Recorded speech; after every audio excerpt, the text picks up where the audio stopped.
Hey y'all, and welcome back. Today we will be reacting to another Slapped Ham compilation titled You'll Keep Replaying This Creepy Footage. So let's dive on in, shall we? At around 12:30 a.m. on May 17, 2025, Instagram user Savvy, known by the username ByName0W, and her boyfriend are driving home from a concert in Santa Cruz. The route takes them along California's Highway 17, a twisting downhill stretch of road with a deadly reputation that's earned it the nickname Killer 17. The dashcam rolls as they weave through the dark curves, when suddenly, something appears right beside their car.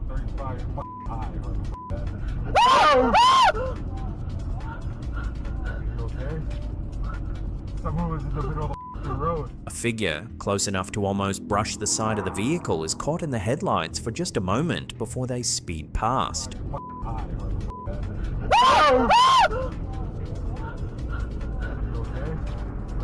But here's the strange part. Moments later, the rear-facing dashcam shows nothing in the road. No movement, no person, nothing exactly where the figure should be.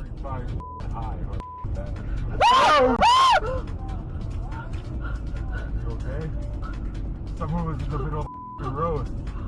Savvy says the encounter shook her to her core. She keeps replaying the footage, trying to work out why anyone would be standing on this stretch of road in the middle of the night, or how they could vanish without a trace. Given the road's long history of fatal crashes, some believe the couple may have captured one of its restless spirits on camera. Others think it's just a case of bad timing and an optical illusion.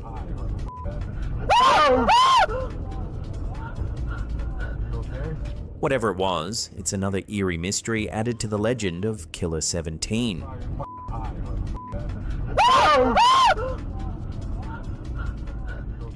Now, I have seen a few videos similar to this where people are driving by and it looks like a person, or it looks like a person's like mainly more in front of them, and it's more of a play on the lights with the reflective arrow markings and stuff like that on the roads.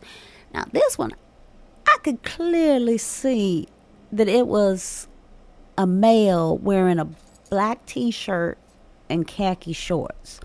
So this isn't some sort of illusion that's created by the lighting from your vehicle and other people's vehicles, going on, creating a eerie lighting concept that almost looks human-like.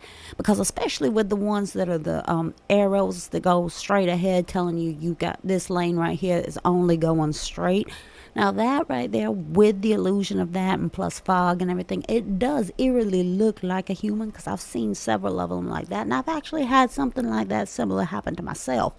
But this right here, now that is very interesting, because like I said, I mean, if y'all want to go back and replay this video, you will see that the gentleman is wearing a black shirt and khaki pants, or khaki shorts I should say, because it wasn't all the way down to the floor, to the feet and everything. So, but to see also the reverse of it, meaning the back of the vehicle. So they have a 360 camera, it seems, or at least a front facing and rear facing camera on their car. And it's just interesting that unless they sit there and made this entire thing as a hoax and created another where the camera's facing backwards and they did their same scream and everything, but that's hard to replicate. I mean, I don't know how many times like actors and actresses can sit there and have to go through several takes because it just doesn't seem real enough, or they got it the first time and something else happened, and then you have to keep on going and going because of the scream and everything just didn't, or the emotion just wasn't quite there within that scene, and so they have to keep on replaying it. So this person is probably a regular everyday citizen, not like Academy Award actress like Meryl Streep, Glenn Close, anything like that type of on par with those type of people. These seem like regular everyday citizens. So they had a front facing camera and they saw this gentleman. I say he looks like like I said, he's wearing black shirt, khaki shorts. And at the same time, you have the back facing camera that's lined up with her screen, and you don't see anything afterwards. Now, this I like, just simply because you have a before and after response, because you have both cameras. So you got the front camera is the before response and during response. So you're driving down the road, then all of a sudden you see a person like in the middle of the road by your vehicle, and you scream because, oh my God, I'm almost going to hit this person. But in the backside, after you done flew past them, there's nobody there. And it's perfect where the atmosphere and the environment of this whole thing is, because there's a light that's, like the old sodium lights over the highway, and there's another vehicle behind them. So you're not seeing any silhouettes or anything like that in the back facing camera. So this is a very interesting video, and I really enjoy it because I just love, like I said, the before, during, and after effects with the video playing. So honestly, I can't really think of any other way that this could happen unless they were, like I said, Academy Award winning actors, because those responses was just too good and too on point and had the same amount of terror in it.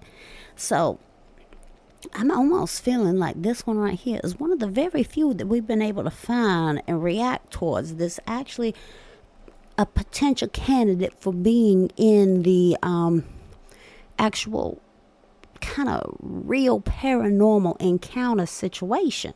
Just because I still can't get over it. I know I'm rambling about it, but I can't get over it. Just the fact that it had the before, during, and after of the situation. You don't get that in many of them, and I really appreciate that this one has it. Now, I done probably y'all's ears off too much on this one, so let's move on to the next. TikTok user MyOurNarrative8576 is up late one night when something strange starts happening in the kitchen.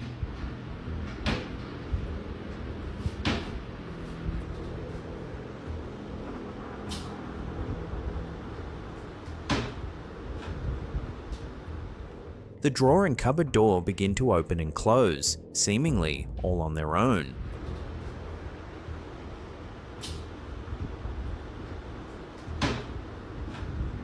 The clip quickly goes viral, with some calling it a classic case of poltergeist activity.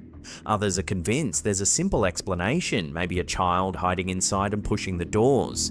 In a follow-up video, the uploader walks viewers through the setup.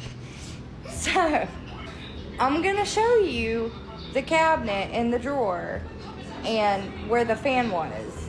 She says her kids were asleep, her husband was at work, and there are no pets in the home. My kids were in bed, my husband was at work. We do not have any animals, we don't have a cat, dog, fish, gopher, nothing, right? A nearby fan blows across the top of the cabinets, but she demonstrates there's no airflow reaching the drawer or cupboard. Cannot feel the airflow down here. Okay, our vents for our house are not in the floor, they're in the ceiling. Okay, so if you come right here, you open the drawer. So you have to open it, you really have to push to close it. She shows how much force it takes to close the heavy drawer and explains that the cupboard is packed with pots and pans, no room for anyone to hide without making noise. Even when she tries to replicate the movement, the doors won't close on their own unless positioned at a very specific angle. Right. So this door, we've got it open. Let's see. From there, it will shut on its own. So it was doing this. Now this is a pretty heavy door. You have to really pull it. Despite the demonstration, the mystery remains. Was it a trick of the house or something else entirely moving those doors in the dead of night?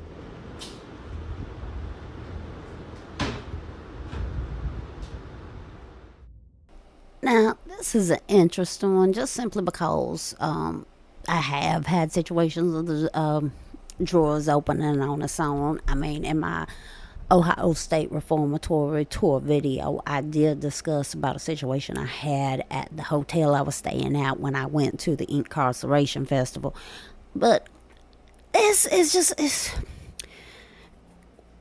one thing to have it happen to you, but seeing other people's videos and things like that, your mind starts trying to rationalize it, especially since the drawer is over a cabinet that's actually large enough to fit a person, and they were saying that it was stacked full of pots and pans. It really did not look like it was stocked full. I mean, I saw a minimum of maybe 5, 6 pans in there, and honestly, that was still enough space for somebody who's kind of maybe small, who can go back and forth with that cabinet and do stuff like that.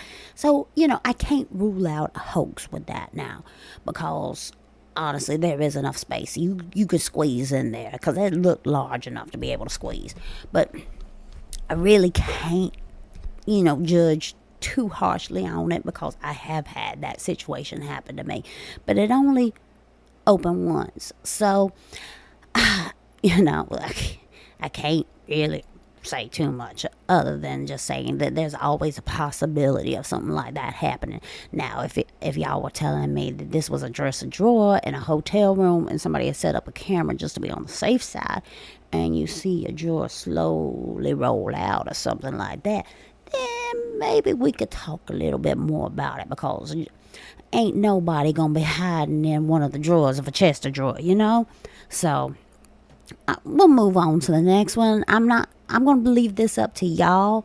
If y'all want to comment and say what y'all think it is, then go right ahead.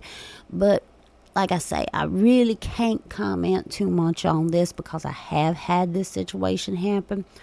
But I'll just leave it up to y'all to go on about it, because I say it can go both ways on this. So let's move on to the next. My name is Floyd Bushman. On August 7th, 2014, Boyd Bushman, a senior aerospace engineer with more than 40 years in the defence industry, died at the age of 78. In the weeks leading up to his death, he sat for an interview that would become one of the most talked about deathbed confessions in UFO history.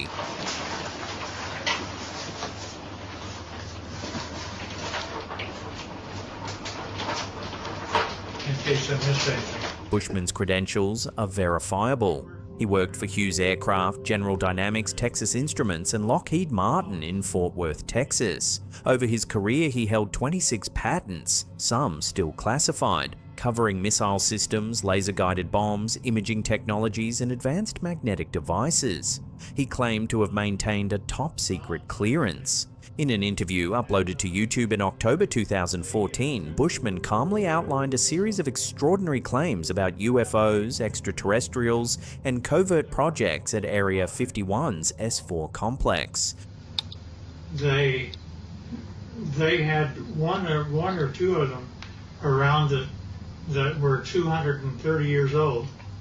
He said he had been directly involved in reverse engineering alien technology for the US military, including blueprinting energy systems from a 38-foot saucer-shaped craft allegedly recovered in 1947 and stored at Area 51 before being moved to Utah.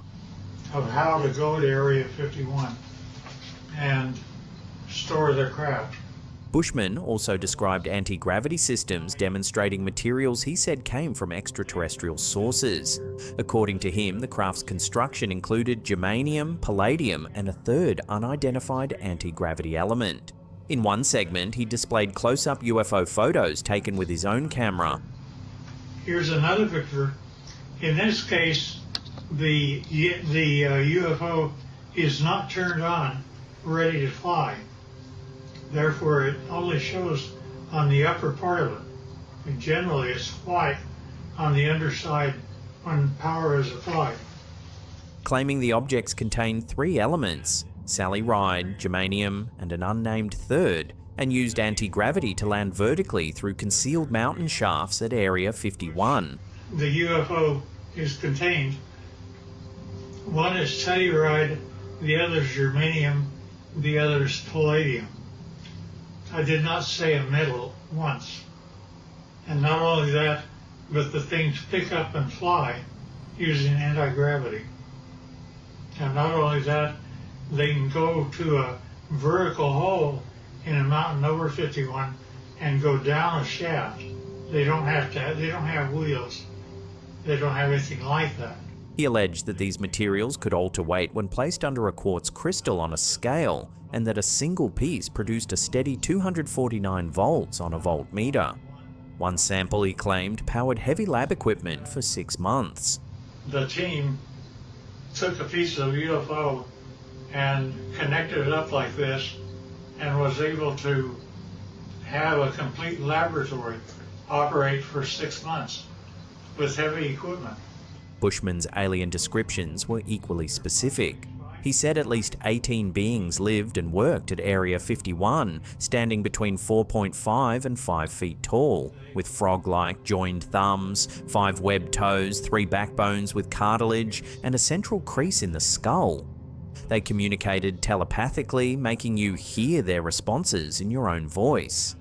Some, he claimed, were over 230 years old and came from a planet called Quintonia or Quintumnia, 68 light years away, a trip of just 45 minutes. Their home planet is Quintonia, which is 68 light years from us. They, to my surprise, when I asked them how fast they take to get from that, it should be 68,000 years to make it according to Einstein. But they're able to make it to us in 45 years. He showed photos he said came from these beings, including images of our solar system from space and an alien craft's heads-up display. He also recounted a 1947 incident in which a Navy test pilot claimed permission to shoot down a UFO over New Mexico. Do I have authority to shoot it down? The commander said fine. He granted him authority. He pulled in, he shot him down. It came down. He flew past and saw that there was a road on the one side of a fence area. He came down and landed his airplane. Hard to do, but he did. The pilot allegedly landed near the crash site, entered the craft, saw through its walls and found 3 dead beings inside before leaving ahead of recovery teams. Bushman said Area 51 contacts later confirmed the story as true. The door was open. He looked at the 3 that were there, and they were dead. He knew they were. Bushman linked these claims to other alleged evidence, such as the Tucson UFO photograph discovery. A photographer taking Valentine's Day sunset shots over the Santa Catalina Mountains reportedly noticed strange lights in the sky. A second image taken seconds later showed them in a different formation, a change the photographer could not explain and that hadn't appeared in any other frames. I still have no explanation for the camera or for the pictures.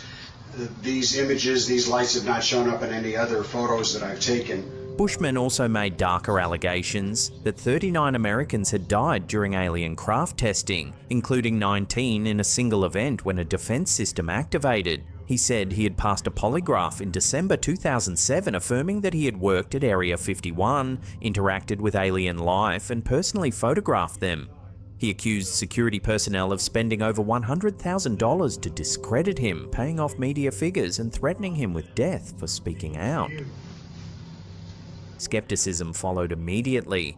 One alien photo he presented matched a mass-produced alien doll once sold in department stores. At least one UFO image corresponded to known science fiction artwork or outdated CGI renders. Analysts at metabunk.org cited lighting and reflection inconsistencies suggesting fabrication. Some critics speculated that Bushman, known to entertain fringe beliefs, may have been hoaxed by colleagues or UFO promoters, or that age-related cognitive decline influenced his testimony. And we have one trial. Further doubt emerged when researchers noted that he referred to the Phoenix Lights, 1997, as having occurred about 2 years ago, suggesting the interview may have been recorded around 1999, not immediately before his death in 2014. There are those that are acquainted with the fact that there were Phoenix lights that occurred over Phoenix about 2 years ago. They were photographed, And those really turn out to be just blobs across the Phoenix sky. While the CIA officially acknowledged Area 51's existence in 2013, confirming its role in experimental aircraft testing, it has maintained there is no evidence of extraterrestrials or alien technology there. Yet Boyd Bushman's final interview, blending verifiable career achievements with disputed and sometimes debunked claims, remains one of the most detailed and polarizing testimonies in the long secretive history of Area 51. And that's the power center of palladium in the middle of the craft. Well, I'm not gonna really go into everything he talked about, just simply because it has been, people have done research, people with a lot more time on their hands than I do, because like I say, I got other things that I do outside of doing these little videos I do. And most of the evidence were found to be false in what he was showing and everything like that. But I do got a question for y'all. How is it that we were able to go from just the basic mechanics of the Wright brothers in the late 1800s to what we had, I should say, in the 40s and 50s? You think about it. Yes, we are a very ingenious, I guess you could say ingenious animal that we are. We do have the know-how to be able to do this, but just some of it seems a bit too fast-paced. Like I say, fast-paced, right? So, just think about it. Wright brothers had that little bitty old plane, and it only flew maybe a few hundred feet, right? So, we go from that to be able to, let's flash back to World War I, World War II. Not too far away, if you think about it. Not too far away from when the Wright brothers did their first flight. You've got planes that can travel overseas by that time. It's something to think about, y'all. I'm not trying to go down a rabbit hole with this or anything, but it's just food for thought. And then flash forward from the 30s and 40s, where around World War II, where we had the planes, and think about it, Amelia Earhart did her journey across the earth in the 30s with her plane, right? So you have, an advancement from the Wright brothers right then and there, in the 30s, just how amazing she could be able to. Unfortunately, she did. She went missing. Nobody's ever found the plane. But just the simple fact of the matter that she did make it majority across the world with her plane in the 30s is something to think about.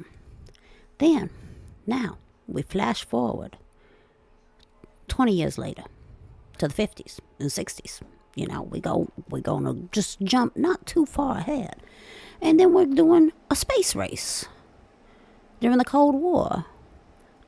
The U.S. against Russia to the stars. Now, it's just an interesting concept to think about, especially with the Roswell incident happening in the 40s. Just a little food for thought for y'all. Just give you a little interesting take on what I'm thinking about with this. Because at the end of the day, yes, his stuff may have been a bit false. But where did we get some of this technology that we have for this? If y'all want to sit there and maybe take a little stab in the dark at it, be my guest. Write it in the comments. Now, before any of y'all say that anything about with, Oppenheimer and all this other intellectuals we had at the time, Einstein and everything, yes, we did have all that. But materials that was used. How did we know what particular materials to be able to use? And,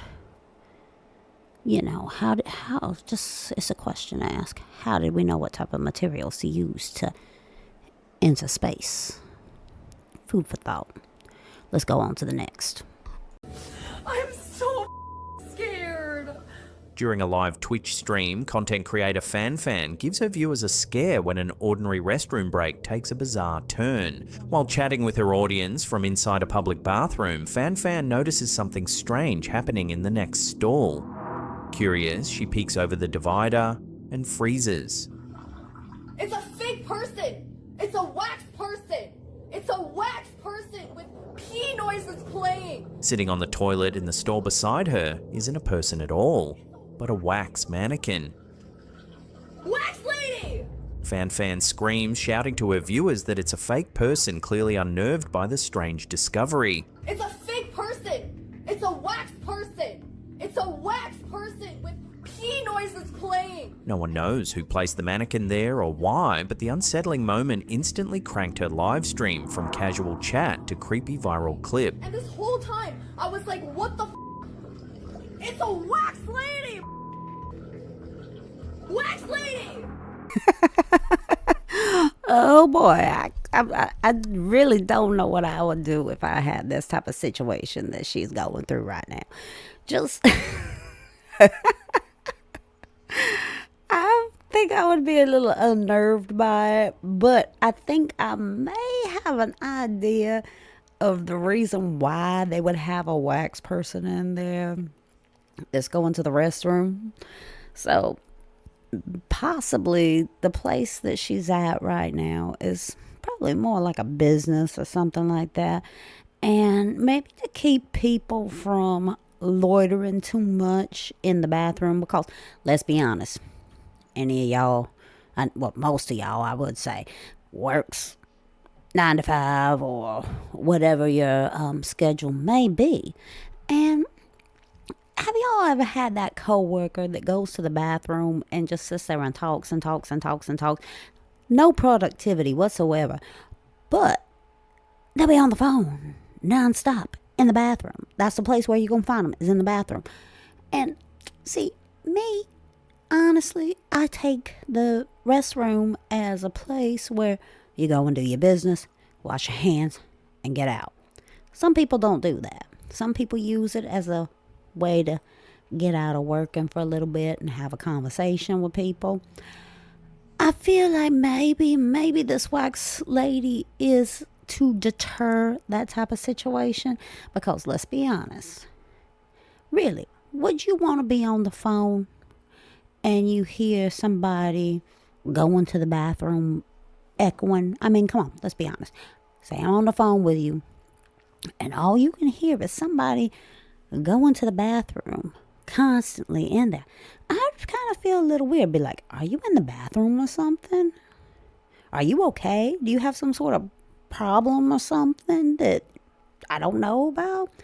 You see, that's how I feel with it. So that could be a deterrent to keep people from going and loitering in the bathroom too much and talking on the phone. That's just my opinion on it, but I tell you, it is kind of, her reaction is golden in my opinion, because I probably would have done the same thing, but I would not have looked over the stall. I would have just been like, okay, I'm leaving now. This person might have a problem or something. I don't know what's going on.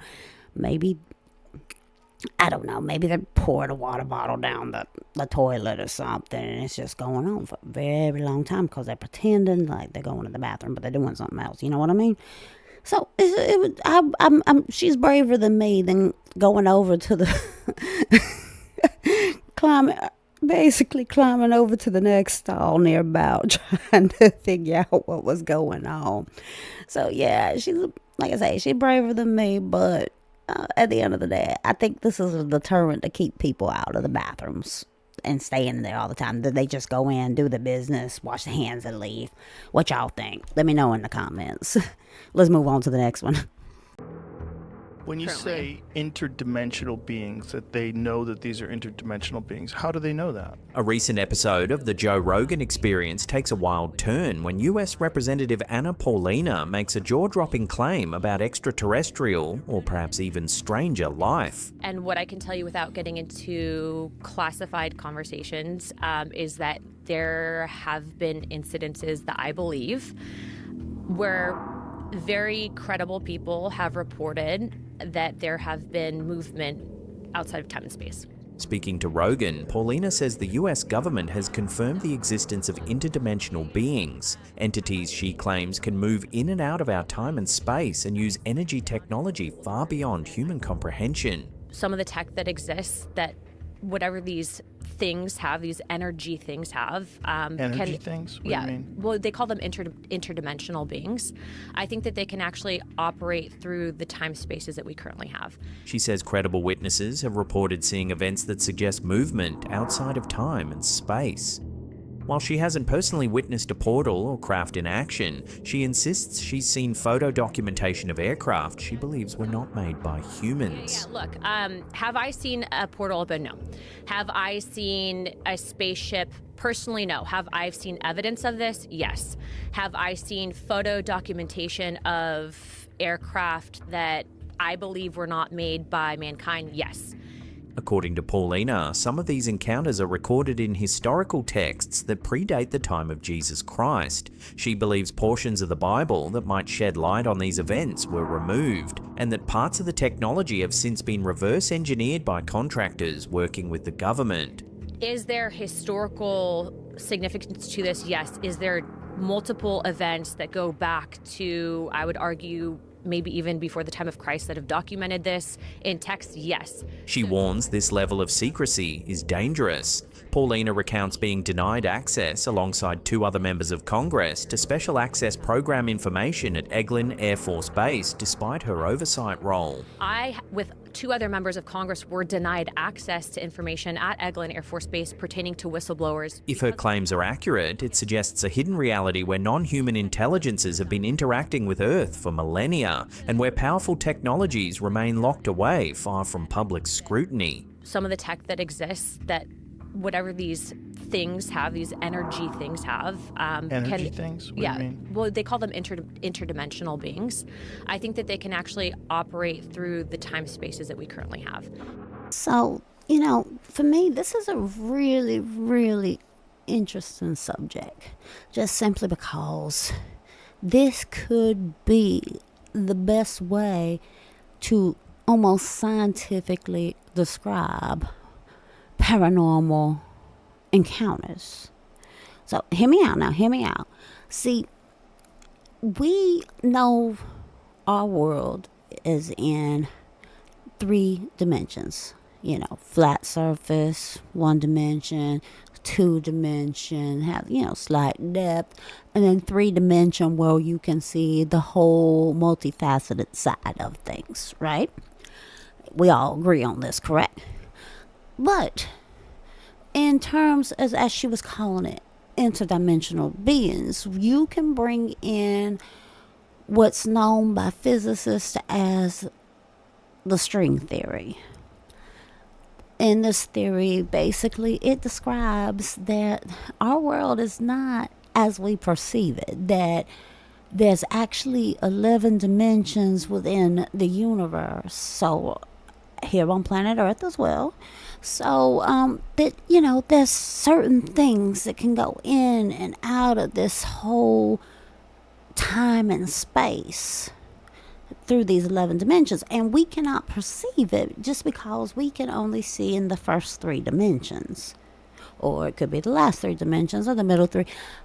I really don't know what our eyes perceive, what dimensions exactly they perceive. Are they somewhere in the beginning, middle, or end? I don't know. It's just that we can only see 3 of these 11 dimensions, but the other dimensions that we do not perceive are still constantly ebbing and flowing through our dimension, through our what we can perceive. And it's really interesting. And it's really interesting that a U.S. representative did bring this up and that this is something that's talked about, even though most of the stuff she said is pretty much classified and she's just giving a baseline explanation to everything. It's really interesting that we are actually discussing things in this and in terms of, interdimensional beings, extraterrestrials, whatever you want to call it. And you're probably wondering why in the beginning that I mentioned that this could be also similar to paranormal encounters, ghostly encounters, spiritual encounters, whatever you want to perceive it as, and whatever you want to call it. What I've talked about with a few people before is just the simple fact of in terms of relativity and in terms of the string theory, are what we perceiving as ghostly interactions, are they actually ghosts from the past? Or is this people from the past that we're somehow connecting to in areas where a quote unquote portal or veil is thinned, or like as a portal opened? You get where I'm going? Since we only perceive in 3 dimensions, and according to the string theory by physicists, there's 11 dimensions out there. So, we could be sitting there with these other 8 dimensions sitting around by your dinner table. Everything, all this stuff is going around you and dealing with you.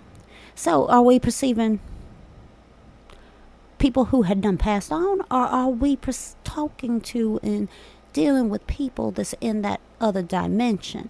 Because 8 more dimensions. Think about the possibilities of what you might be dealing with 8 more dimensions.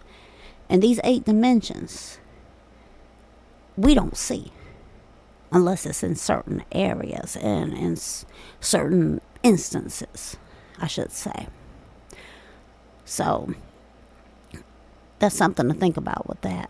And then add in the theory of relativity by Einstein, that time is relative, that you think about it, time is a human construct. There's no definable way to perceive time until man created time. And it's like, this is this is that. We don't know how time works. We put a perception to it. That's not what it actually is. Time is relative. Time is relative to whoever you are, wherever you are. I mean, you think about it. In one part of the country, it's one time. You take a few hours backwards, you're in another time. You see the whole confusion and whole paradigm that this is going into right here. And so I would get into this a little bit more, but I want to make sure that this episode's not 45 hours long. So I could probably actually go more into this and describe more into my theory on this interdimensional beings possibly equating to paranormal encounters and everything. If y'all want to hear that, and I mean, drop it in the comments below, because I have some interesting theories on it, and it does put in science and the paranormal all into the same package, and it's just a hypothesis I thought of. I mean, there's really no way you can really explain it all and get good scientific proof for the matter, unless a wormhole sat there and opened up here, and then we could be able to test our theory all day long, or have a little mining micro black hole, which, that's not a good thing. If you ever watch any sci-fi movies, creating your own black hole is not a good idea. But I digress. Anyway, if y'all want to hear my theories on this, I mean, I am coming up with a few other things too, that terms with cryptids and everything like that, going more into detail and possibly giving a scientific reasoning behind the possibility of why these creatures could possibly exist, and the how of they can exist within we can go ahead and say it, overpopulated world, and still not be noticed, except for a very few amount of people. I'm going to go into all that. Like I said, the research is going kind of slowly. So, but if y'all want to hear my theories on this one, believe me, drop a comment below and I'll start setting up this one, because this one's a lot easier and a lot quicker, because I do discuss this a lot and outside of YouTube and in my own personal life. So, just drop it in the comments and let's move on to the other before I sit here and, like I said, spend 45 hours on this. That left viewers baffled.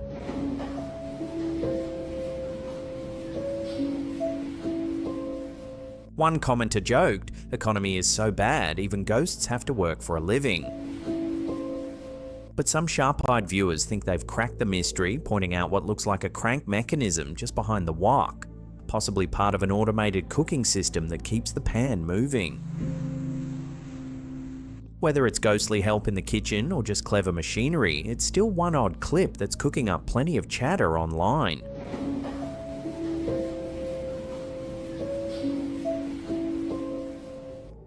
Well, Callan done spoiled the surprise on this one right here. I was going to mention, if y'all see that little circle that kind of moves around every time that wok is moving around, it's a thing to keep the cook's wrist from going and basically him having tennis elbow and carpal tunnel. So, I mean, it's an ingenious invention, and I can imagine any cook that has to deal with a wok and things like that, where sometimes you need that constant flow of the food you're cooking within the pan. I mean, it's an ingenious invention. It saves your arm. I mean, you think how many cooks would be out of a job, just the simple fact of the occupational hazard of having to sit there and flip and stir all the food all the time without an aid of that handy dandy machine that was attached to the stove. I'm pretty sure if any of y'all are chefs or cooks, y'all can understand the pain and love to see a little machine like that. I know it takes away a lot of people would say that it maybe takes away the authenticity of the cooking and that it's not fully cooked by a chef. But let's be honest, anybody who's ever used a hand mixer or a KitchenAid, things like that, you're not doing all that, sit there and doing all that stirring yourself. Let's be honest. So cut the chef some slack. If there's any professional chefs, I tip my hat to you about that, because tough job, and you have to work a lot under pressure. So, since he did steal my thunder with that one, let's move on to the next one. So I'm sure everyone has heard and seen the video. A short behind-the-scenes clip from a Beyoncé music video shoot is once again fanning the flames of some of the wildest celebrity conspiracy theories on the internet. I can actually see it happen twice, right here and right here. In the footage, Beyoncé moves through a take as normal, but when slowed down, certain frames appear to show her face changing shape, almost morphing into something demonic. I'm going to slow it down. Here we go. Right there. And there. Let me know what you think. The eerie effect has sparked a wave of speculation across social media, with conspiracy forums digging back into years of accusations, secret society rumors, and supposed hidden truths about the singer. I can actually see it happen twice, right here and right here. For more than a decade, Beyoncé and her husband Jay-Z have been painted by online theorists as the king and queen of the Illuminati, a shadowy elite said to control global events. Theories cite Jay-Z's diamond-shaped Rock Nation hand sign, pyramids, and horned figures in Beyoncé's stage design, and alleged occult symbols in her music videos. Her 2013 Super Bowl halftime show, her Renaissance album, and even Jay-Z's lyrics have all been picked apart for supposed references to a New World Order.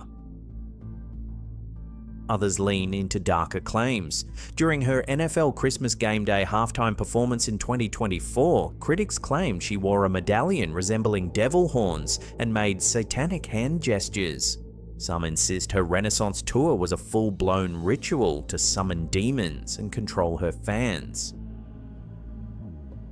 There are also more bizarre personal theories. One says the real Beyoncé vanished after her Sasha Fierce era, replaced by a robotic double whose emotionless stare has been caught on camera at events, including a viral clip of her zoning out courtside at an NBA game with Jay-Z.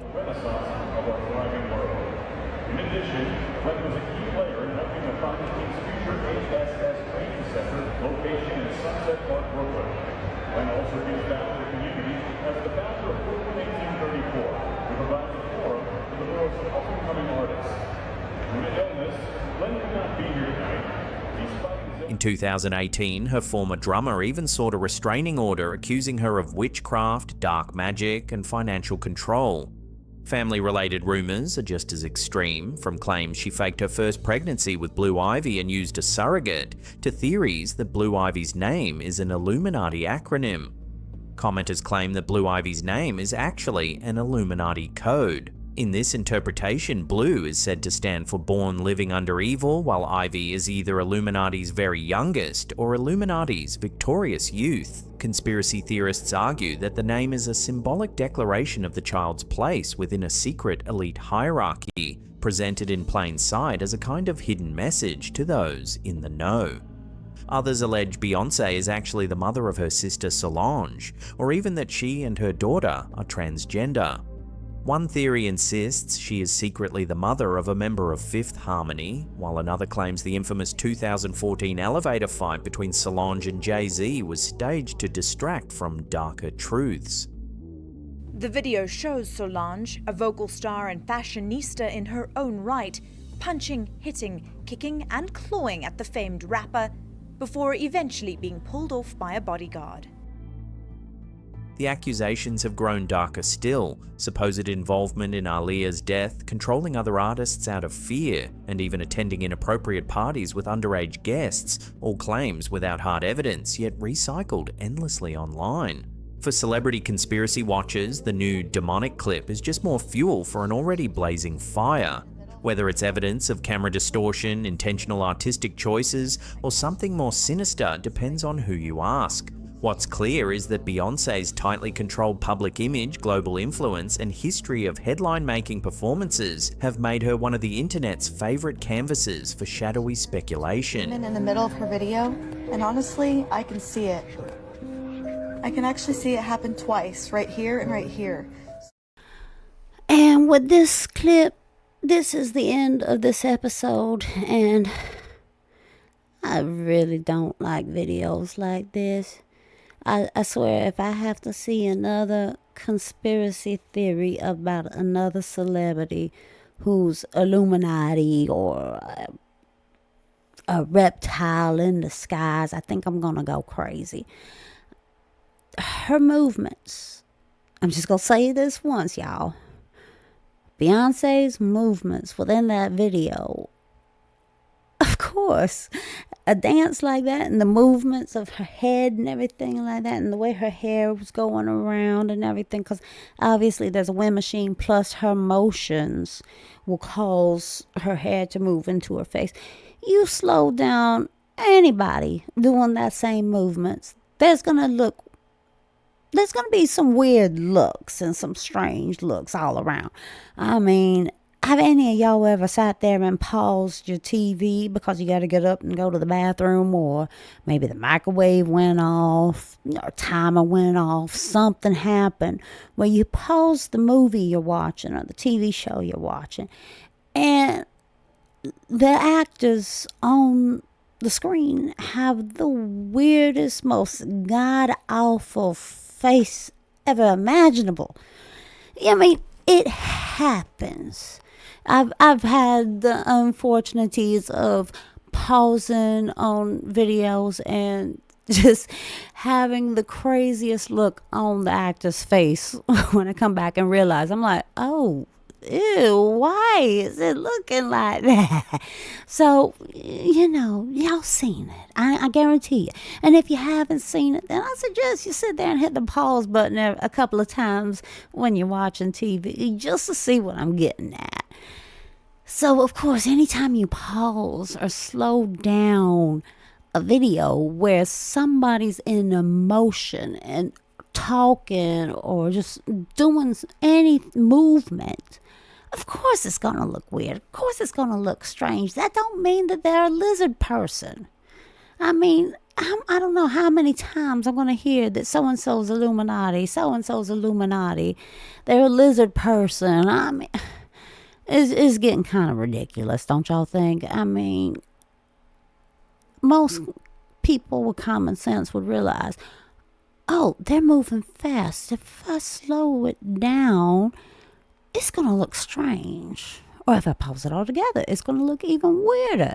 I mean, I think I had a clip on one of my episodes before that had something very similar where the woman paused the frame on the TV and it looked like the news reporter had the double eyes, so they were talking about lizard people and all this other stuff. So it was very similar to that. I think I probably even made the same argument about you pause your TV. People are going to have a weird face, especially if they're in motion. Now, if it was a person sleeping, then you're not going to get much of anything with that because they're standing still and stationary. Movement, especially rapid movement, like dancing, what Beyonce is doing on this video, you slow it down, it's going to look crazy. So, I'm sorry, I'm just going to go on a rant with that because it just kind of really bothers me because there's no real reason except that this person is successful. That people would think that they're Illuminati or lizard people or, something strange. I mean,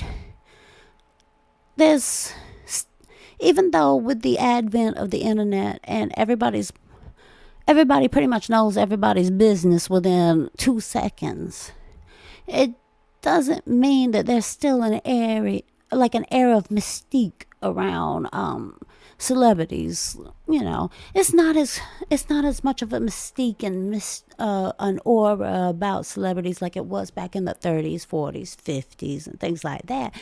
Like I say, with the advent of the internet, there's still a little bit more discretion with how some celebrities conduct their lives. Case in point, there has been a lot of stuff that was quasi recently within the media about a certain celebrity. I'm not going to name any names, but y'all will know what I'm talking about if you do follow more of up-to-date occurrences, up-to-date news, or even like the hip-hop community. That's the only hint I'm going to give y'all. And there's still an air of mystique about some of these things. There's still where certain parts of the aspects of celebrities' lives are private. So, I mean, of course, you're going to think some weird conspiracy of, they're doing these satanic rituals, or they're a lizard person, or they came from Mars. You're going to have some weird stuff come around with them because that's what happens when it comes to a person coming from nothing to a celebrity, or they had the whole family line. Yep, I'm talking about the Baldwin brothers. Everybody in line are all famous. I could be naming a lot of actually famous brothers, but besides the point. But yeah, there's going to be an air of mystique about it. Why did they become famous? Or how did their family become famous? Things like that. It happens. So, of course, little harebrained schemes and conspiracy theories are going to be popping up about all this anyway. So, I'm just going to stop it right there. Just because I will go. This will be another one that I'd be going for a very long period of time with. And we don't want to go down that rabbit hole. I think the interdimensional being one will be better to go down a rabbit hole with.